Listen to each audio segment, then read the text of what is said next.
Ladies and gentlemen, please take your seats. The train leaves in a few minutes. All the seers off, please exit the car. You may wave to your loved ones from the platform.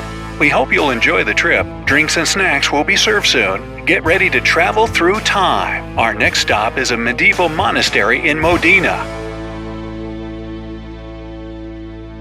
Imagine traveling on a train that is actually a time machine that would never bring you back. The 106 passengers and crew of the Zanetti train probably would have thought twice before they embarked on their adventure had they known that. Just like the passengers of the Titanic, which set off for its first and last cruise almost a year later, they never reached their destination. The difference, though, is that no one knows what happened to the train. On July 14, 1911, the rail company Zanetti offered well-off Italians a free trial ride on their new train. The passengers were enjoying their ride, watching scenic views along the way, making small talk, and enjoying their refreshments. One of the sights they were looking forward to was a new tunnel that went through a mountain. It was one of the longest ever built at the time. And that's where the mystery begins. The train entered the half-mile-long tunnel in Lombardy Mountain and never came out. Just disappeared. After the incident, the railway workers and police searched every square foot of it, but found no trace of the train. The tunnel itself was just a long tube. There was nowhere to go but to the other side, yet there was neither a train nor any signs of a crash there. However, there were two passengers found who had jumped off the train just before it vanished into the tunnel. Later, when they came to, they were able to tell the story of their eerie trip. As the train approached the tunnel, black smoke came out of nowhere as well as a dense white fog. The train slowed down as it was nearing the entrance, and the fog began to envelop it. The men panicked and jumped to the ground before the train was gone. One of the survivors told an Italian newspaper about the incident. "I heard an unclear humming sound. Beyond the black smoke, I could see a milky white fog creeping from the tunnel. It literally swallowed the train like a wave, and with it the first car of our ill-fated train split open. It became so horrifying. The train was barely moving, so I jumped from the car, and my eyes caught another passenger who jumped at the same time. We both hit the ground hard, and that is the last thing I remember." The injured men suffered from sleeping troubles and other stress disorders for a while. As for the train, it was never seen again. Word spread about the tunnel, and officials thought it was best to close it. Then, the notorious tunnel happened to get bombed during World War II, closing it off forever. No one could come up with a sound explanation for this strange disappearance. Dozens had witnessed the train leaving the station in Rome and entering the tunnel, but nobody saw it come out. But that's not the last time we'd hear about the mysterious train. There are records of medieval monks from Modena who saw a 3-car train with people in it. How could they conceive a huge iron machine puffing clouds of black smoke? A horse was the fastest means of transport at the time. Railroads hadn't been invented yet. Well, they thought it, along with the passengers who they described were clean-shaven and dressed in black. All must be the work of some evil forces. You can say that medieval monks made it up. But here's the thing.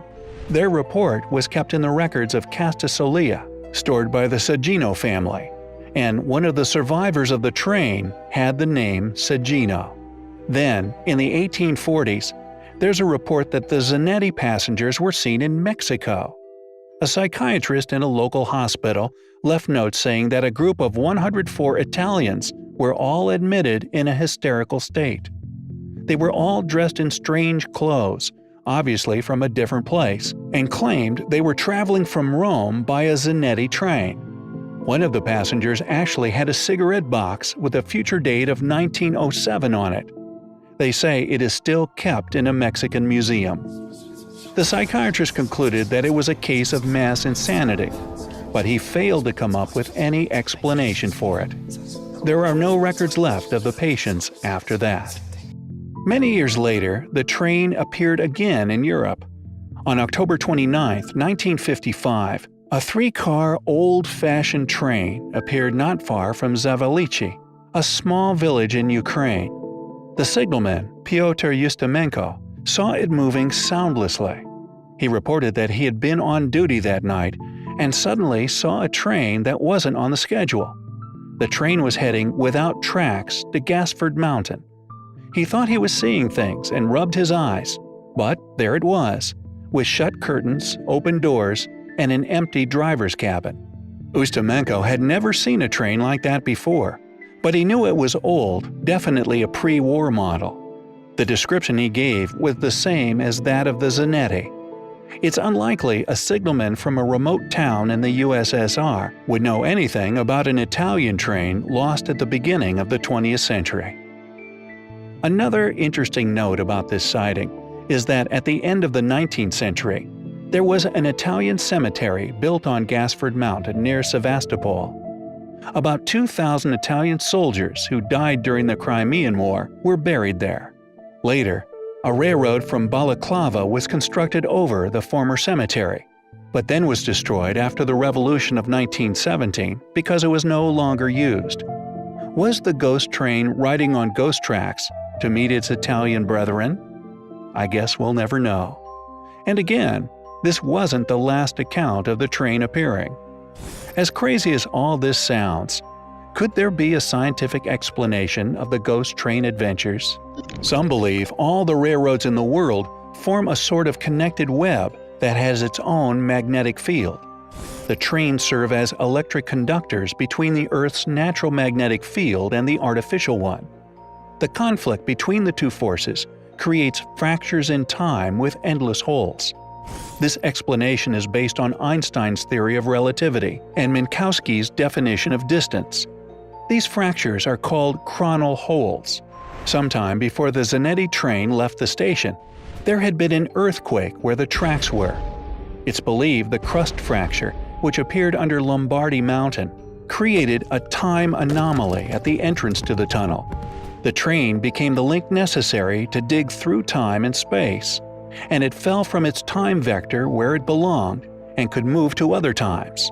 So, in layman's terms, it was traveling through time. In case you're already getting goosebumps and swearing off trains forever, rest assured that this isn't something you have to worry about happening to you, because it's just an urban legend. It got so popular that some paranormal enthusiasts devoted years to finding proof of the Zanetti train's existence. As time went on, more names and details were added to the legend.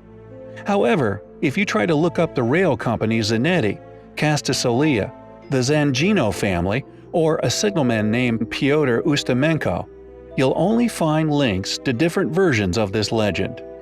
Ghosts and trains make for great stories, but there has yet to be any evidence of a ghost train ever existing. But I don't think that'll stop people from looking for them or telling more stories about them.